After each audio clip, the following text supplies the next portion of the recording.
Well, to our fellow Americans, brave warriors, and steadfast allies, good morning. As someone who led troops, led soldiers in the streets of Baghdad and Samarra, Iraq, and who trained counterinsurgents in Kabul, Afghanistan, and who still carries the weight of brothers lost to Iranian terrorist proxies, many backed by the same Iranian regime we're confronting now. This fight, Operation Epic Fury, it hits home. Our generation understands this fight. For 47 years, these barbaric savages in the Iranian regime have murdered our brothers in arms, my guys, your guys, our guys. Through their terrorist proxies and cowardly attacks, now they race toward a nuclear bomb to hold the world hostage. The Iranians have targeted and killed thousands of my American brothers. That race to a nuclear bomb, President Trump will never allow it. Not now, not ever, not on our watch. The mullahs are desperate and scrambling. Like the terrorist cowards they are, they fire missiles from schools and hospitals, deliberately targeting innocents, because they know their military is being systematically degraded and annihilated. Iran's neighbors, and in some cases, former allies in the Gulf, they've abandoned them. And their proxies, Hezbollah, the Houthis, and Hamas, either broken, ineffective, or on the sidelines. Iran stands alone, and they are badly losing. On day 10 of Operation Epic Fury, we are winning with an overwhelming and unrelenting focus on our objectives, which are the same as the day I gave my first briefing here on Operation Epic Fury. They're straightforward, and we are executing them with ruthless precision. One, destroy their missile stockpiles, their missile launchers, and their defense industrial base. Missiles and their ability to make them. 2, destroy their navy. And 3, permanently deny Iran nuclear weapons forever. It's a laser-focused, maximum authority mission delivered with overwhelming and unrelenting precision. No hesitation, no half measures. As President Trump declared yesterday, we're crushing the enemy in an overwhelming display of technical skill and military force. We will not relent until the enemy is totally and decisively defeated. But we do so. We do so on our timeline and at our choosing. For example, today will be yet again our most intense day of strikes inside Iran. The most fighters, the most bombers, the most strikes. Intelligence more refined and better than ever. So that's on one hand. On the other hand, the last 24 hours have seen Iran fire the lowest number of missiles they've been capable of firing yet. Just the bifurcation, just the trend lines that we talked about on our first briefing. You see, this is not 2003. This is not endless nation building under those types of quagmires we saw under Bush or Obama. It's not even close. Our generation of soldier will not let that happen again, and nor will this president, who very clearly ran against those kinds of never-ending, nebulously scoped missions. Those days are dead.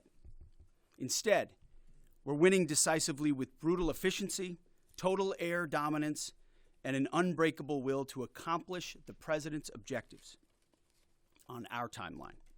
We stay locked on the target because here at the Department of War, that's our job. Now, the chairman and I, having just returned from Dover last night, our troops and their families and the enormous sacrifice that they make is certainly heavy on my mind. So I'll close with scripture, drawing strength from Psalm 144. Blessed be the Lord, my rock, who trains my hands for war and my fingers for battle. He is my loving God and my fortress, my stronghold and my deliverer, my shield in whom I take refuge.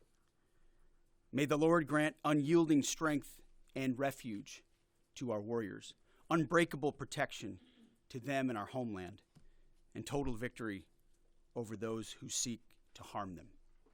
And amen. God bless our troops and this mission. Mr. Chairman, over to you. Thank you, Mr. Secretary, and good morning, everyone, and thank you for being here. I'm here today to continue the updates to the American people and to those in the room on Operation Epic Fury. First, let me start with honoring our fallen. As the Secretary said, on Saturday and again last night at Dover Air Force Base in Delaware, our nation's leaders honored our returning fallen as they arrived home for their final time. Last week I shared a few of the names, and today I want to share the rest. Major Jeffrey O'Brien and Chief Warrant Officer 3 Robert Marzan were the final two fallen to return home and members of the U.S. Army Reserve's 103rd Sustainment Command out of Des Moines, Iowa. Last night, as the news has been reporting, we honored the return of Staff Sergeant Benjamin Pennington of the U.S. Army's 1st Space Brigade from Fort Carson, Colorado. When I met Ben's family last night, his mom, his dad, and his sister, they showed me a drawing that Ben had made when he was in kindergarten. It was clear all the way back then that Ben wanted to do one thing in his life, and he wanted to serve his country and be a soldier. And to the Penningtons, just know how Ben was absolutely a great one. And finally, Major Sorfleet Davies, who returned home this weekend after sadly passing away from a medical condition while on duty in Kuwait. We welcome him home as well and mourn with his family. To the families and the families of all of our fallen, we share in your profound grief. The Joint Force remains eternally grateful for your sacrifice and the gift of a great example that your service members have given all of us. I want you to know that their names will never be forgotten, and you and your family are part of our Joint Force family forever. Let me talk a little bit about the progress thus far, acknowledging that Admiral Cooper will likely continue to give updates from CENTCOM. As the Secretary said, we're in the 10th, moving into the 11th day of Operation Epic Fury. The Joint Force remains focused on 3 military objectives: continue to destroy Iranian ballistic missiles and drone capability in order to prevent attacks on the U.S. and others throughout the region. And this means attacking launch sites, command and control nodes, stockpiles before they can threaten our personnel, our facilities, and our partners. Second, we continue to strike the Iranian Navy and their capabilities in order to do things like sustain movement through the Straits of Hormuz. And third, we continue to start working on and going deeper into Iran's military and industrial base in order to prevent the regime from being able to attack Americans, our interests, and our partners for years to come and project power outside their borders. This means servicing production facilities, research and development sites, and infrastructure. Let me turn to the map. We're going to try digital today to prevent laser injury. Since our last update, CENTCOM continues to make progress across the southern flank. To date, they've struck more than 5,000 targets.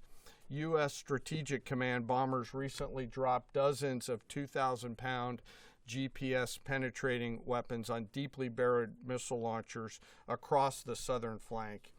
We also have struck several one-way drone factories to get at the heart of their autonomous capability.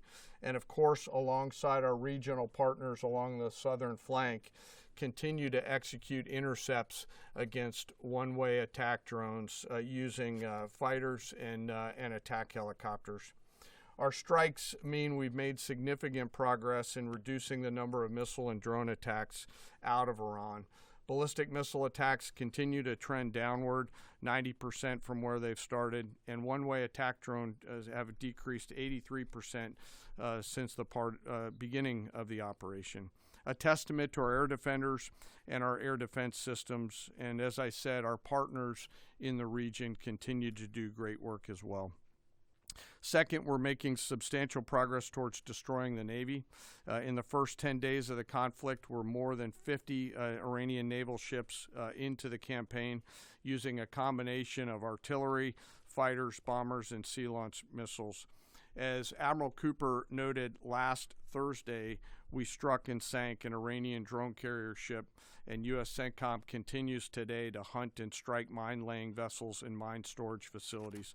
This work will continue. Third, against our objectives, we've begun to target Iran's military and industrial complex, again, focusing on centers of gravity to get upstream of the shooters out in the field in order to deny them the ability to continue to generate those one-way attack drones. Let me spend a minute talking about the Joint Force. Across the area of responsibility, this is gritty and tireless work, and I cannot begin to explain how incredibly proud I am of the extraordinary courage, tenacity, and grit and professionalism within the Joint Force.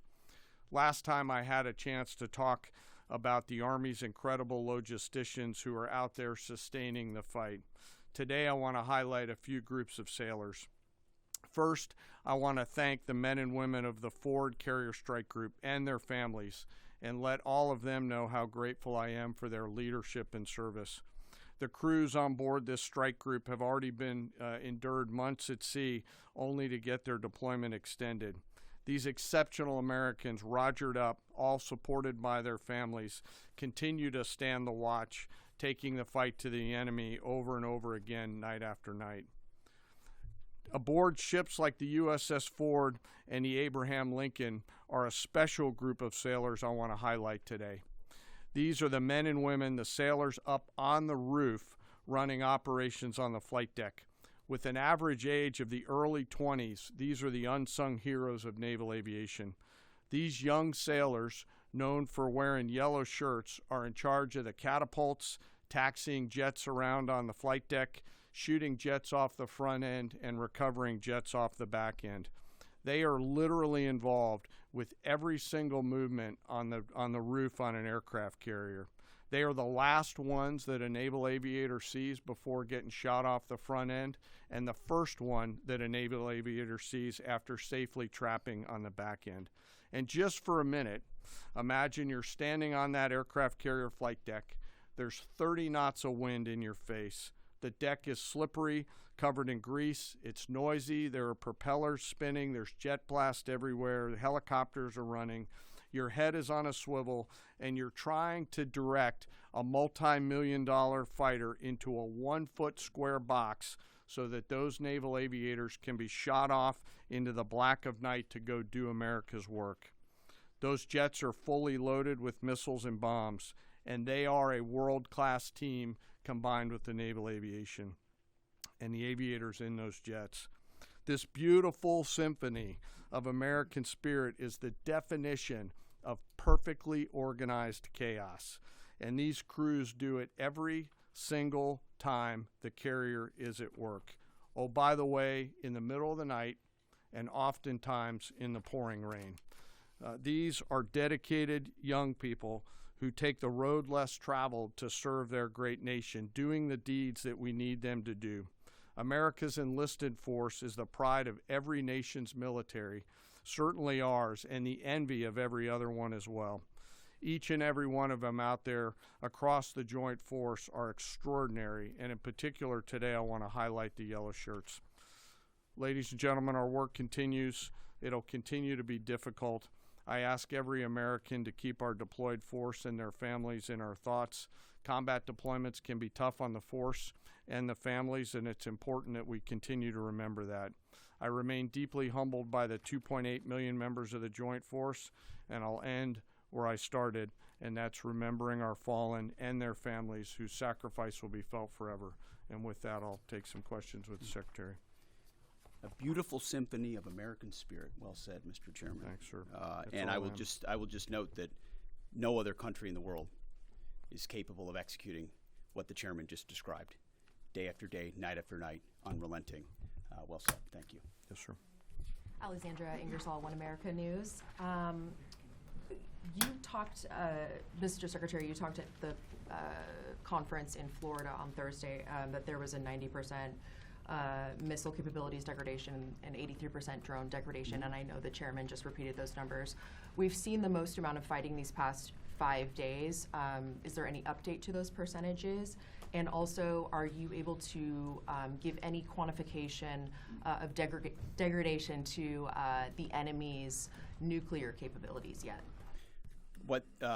What those numbers represent is a persistent low ability to respond, which is what we're looking for, right? It's if the enemy can simply wait and then project power, that's problematic. And we've seen some spurts here or there, but ultimately the trend lines, if you look at the charts that we look at every day, have gone like this down to a flat. It doesn't mean they won't be able to project. It doesn't mean our air defenders still don't have to defend. They do, but that is strong evidence of degradation, along with the battle damage assessment that the Joint Staff does, which takes time. You've got to look at imagery and recognize whether something's been simply degraded or it's been destroyed, or whether an underground facility has been collapsed or completely obliterated. So there's differences in how you evaluate that, but the numbers staying that low is a demonstration of the efficacy for sure.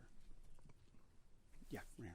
Thanks, Mr. Secretary. There's been reports that the new leader of Iran has been wounded. Do you know if this is true and what his condition is? And then another one, President Trump said he had a really good call with President Putin yesterday. Will Russia be aiding us in this conflict, and can you share anything on that? Well, the president, as I've said before, maintains strong relationships with world leaders, which creates opportunities and options for us in very dynamic ways. So the president said it was a good call. I was not on it, but those that were said it was a strong call, reaffirming hopefully the opportunity for some peace in Russia-Ukraine, and also a recognition that as it pertains to this conflict, they should not be involved. The first question was? On the new leader of Iran, there's reports that he's been wounded. Oh, the new leader of Iran. He would be wise to heed the words of our president, which is to not pursue nuclear weapons and come out and state as such. As far as his status, that's not something I can comment on right now. Yeah, right here. Correct. Mr. Secretary, Eric Schmidt with the New York Times. A question for you first. Last week you talked about this being the beginnings of an air campaign that could last 3 to 8 weeks. Can you give us your assessment on where we are now? And Mr. Chairman, in any conflict, the enemy or the adversary adapts to the tactics it faces.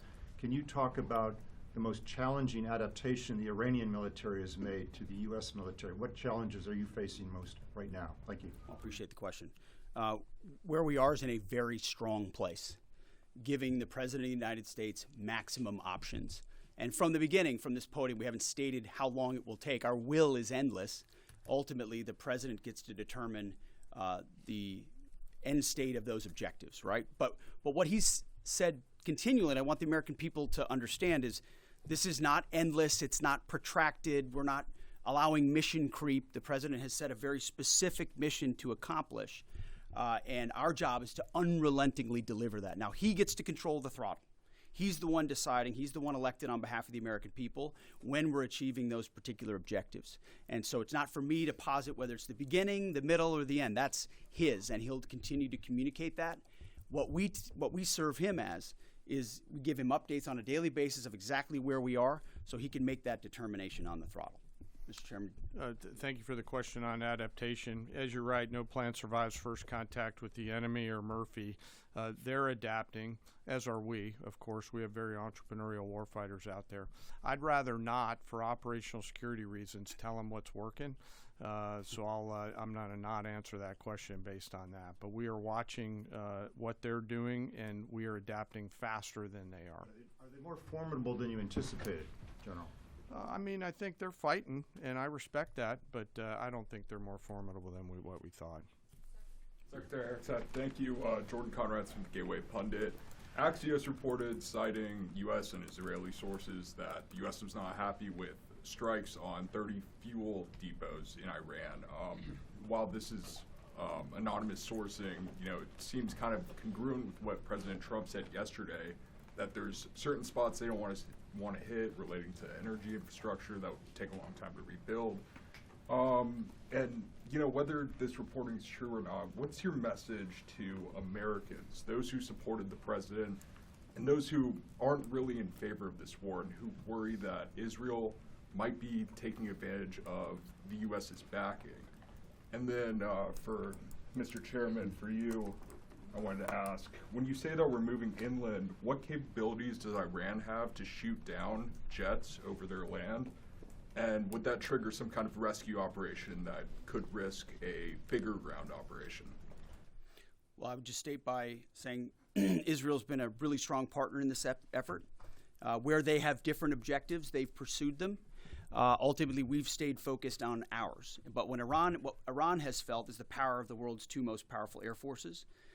In that particular case, those weren't our strikes or that objective, or that wasn't necessarily our objective. But the president has made it clear to those concerns that we're not getting pulled in any direction. We're leading. The president is leading. He's determining where we want to go, what the outcome will be, what the end state is, with a very keen eye. And I understand those concerns because I've heard from a lot of people who I went through 20 years of those wars myself, worried about getting dragged in, worried about mission creep, worried about nation building or democracy expansion. That's never the perspective the president has pursued on this. Just because previous presidents and previous secretaries have decided to just pour more resources and more people in toward some unguided end state doesn't mean that's the way the world needs to look today. In fact, the American people voted for a different approach. But what the president also stated from the beginning was Iran can't have a nuclear weapon. And it's one thing to say it. It's easy to say. Anybody can say that. I mean, Barack Obama said that. But to do something about it takes courage and resolve. But in that courage and in that resolve, you can also be very scoped in what you're trying to execute to ensure that the sacrifice of Americans, American treasure, American lives, all of those properly meet the objective that you're trying to accomplish. And certainly, as someone I talked out front about what the Iranians have done to our generation, yes, we're clear-eyed about it. But my job is to keep it scoped, given the directive of the president to accomplish the mission. Thank you for the question. Most of their higher-end surface-to-air missile systems are not factors at this point in time. We're able to move around fighters that are moving deeper with relative impunity. Always some risk out there. I don't want to say that there isn't, and we'll always maintain and retain capability of doing search and rescue type of things. But I don't want to get into the details. But thank you for the question. Chili. Thanks, Mr. Secretary.